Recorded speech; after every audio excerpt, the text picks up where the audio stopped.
misreception that exists in the public mind about atheism? Oh, there's lots of them.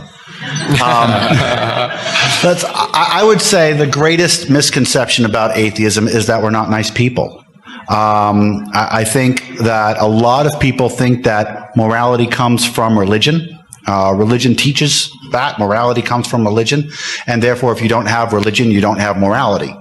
So I think the greatest misconception of atheism is that we're not nice and or immoral, which of course cannot be the case. It cannot be the case because all the data combats that. The population of people who are non-religious in this country, depending on your polls, goes somewhere between 15 and 30%.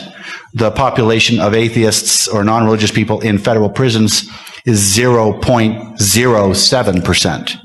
0.07 of 1%. So the amount of people, the amount of atheists who are committing crimes is tiny compared to the amount of atheists out there. On the other hand, if you look at it from a morality perspective, from an outside perspective, you can see what's happening. People change churches for a reason. They change churches because they don't agree with the church they're in.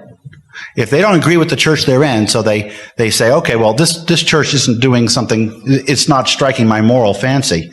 I'm going to go to this church over here because it does. Well, that means morality is independent of religion. And then what they do is they go to this church over here that says, okay, your morality is correct, and God says so. And then they say, God gives me my morality. Right, and it's kind of backwards, but that's how it works. The reality is that every single human picks their own morality. Morality is relative, and everybody picks it. Everybody chooses it. The only difference between an atheist and a theist is that an atheist will internalize it and say, "This is my morality," and a theist will say, "This is my morality because I get it from my religion."